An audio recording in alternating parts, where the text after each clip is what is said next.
Welcome to this explainer. You know, sometimes the animals we share our homes with just absolutely baffle us. Picture this, right?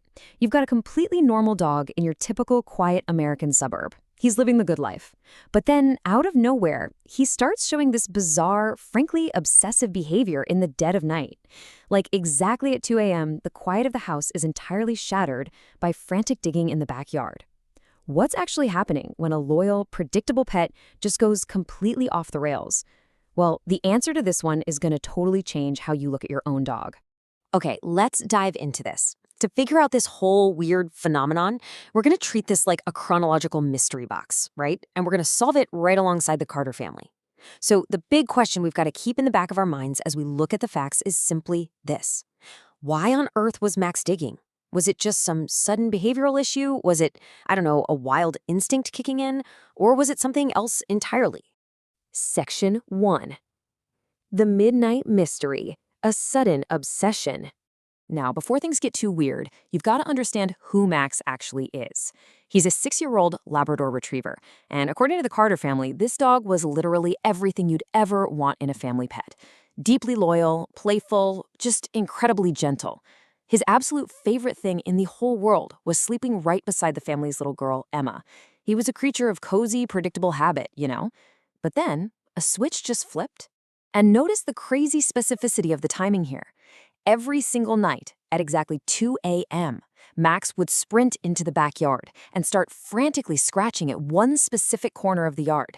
We're not talking about a quick sniff and a half-hearted paw swipe here. He would claw at the ground for hours. Initially, the family just kind of brushed it off. I mean, they assumed it was a classic dog thing, right? Like, oh, he's just chasing a squirrel, or maybe he caught the scent of a passing raccoon. Moving right along to Section 2, trying to stop Max, the failed interventions. So, as you can probably guess, a huge dog digging for hours in the middle of the night? Yeah, that's not exactly something a family can just ignore forever. The yard was getting absolutely trashed, nobody was getting any sleep, and tensions were definitely running high. Seeing this as just a bad habit that had suddenly developed and needed a firm fix, the family tried 3 escalating interventions. Step 1, simple, they just filled the hole back in. But Max's response? He literally just dug it right back up the very next night. So on to step 2. They hauled some heavy rocks and placed them right over the spot. But get this, Max actually managed to push the rocks completely out of his way. I mean, the dedication is insane. So they go to step 3, the absolute ultimate veto. They just kept him locked inside at night. Problem solved, right? Wrong. Even trapped indoors, Max would not stop staring out the window at that exact same patch of dirt in the yard. His focus was totally unbreakable. Which brings us to Section 3, the rainy night reveal, a desperate plea. Okay, so here's where we hit the real climax of this whole mystery. It was a miserable, heavy, rainy night, and Max's behavior, it totally shifted. He went from being stubbornly persistent about digging that hole to showing signs of just absolute, pure desperation. Let's walk through exactly what went down. Out of nowhere, Max bursts into Emma's bedroom, barking frantically. A couple of moments later, he actually takes it a step further. He grabs Emma's blanket with his teeth and pulls it, staring urgently out toward the backyard. At this point, Emma's dad realizes, okay, something is seriously wrong here. So he finally follows Max outside into the pouring rain. And that's when he notices something terrifying. The water from the heavy rain was rapidly filling up the very hole Max had been so obsessively digging. Realizing there's this immediate pressing urgency, the dad grabs a flashlight, drops right to his knees in the pouring rain, and starts frantically digging in the mud right alongside Max. And then, right there in the middle of the pounding rain and all that mud, the dad hears this super faint sound. Meow. Literally everyone just completely froze. And here is the incredible truth behind the whole mystery.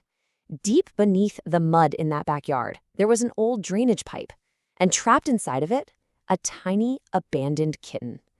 Think about that for a second. Max wasn't acting out. He wasn't throwing some weird doggy tantrum or randomly chasing a squirrel. He actually knew that kitten was down there, and he had been desperately trying to reach it and save its life for days. Which perfectly leads us into our final section, an unspoken bond, the rescue. The moment the dad realized what was actually at stake here, all that frustration from the past few days, it vanished instantly. The family immediately called for help, and they all worked together to carefully dig up the ground and extract this pipe. Finally, they pulled this terrified, soaking wet little kitten to safety. But honestly, what happened next is just truly special. The second that kitten was safe on the grass, Max, this big, lumbering Labrador, gently walks over. He doesn't bark, he doesn't jump around excitedly, he just leans down and begins softly licking the kitten's face. He instantly bonded with and started comforting this tiny creature that he had just worked so incredibly hard to rescue. You know, this detail really just brilliantly illustrates the depth of that instinctual bond. Usually Max had his own super comfortable bed, sleeping peacefully right beside Emma. That was his spot. But that night, his protective mission wasn't quite over yet. He completely ditched his usual spot, choosing instead to sleep right smack beside that tiny rescued kitten, just making sure it stayed warm and totally safe through the rest of the night. So what's the big takeaway from all this? The Carter family thought they were dealing with a dog that just developed a sudden, annoying behavioral problem. But in reality, they had a literal hero in their backyard trying to communicate a life or death emergency. Because honestly, sometimes you don't need to understand exactly what your dog is trying to tell you to know that they're trying to save a life. You just need to listen. It really makes you think, doesn't it? Have you ever wondered what your own pet is actually trying to tell you when they start acting totally bizarre? Maybe it's time we all start paying just a little more attention.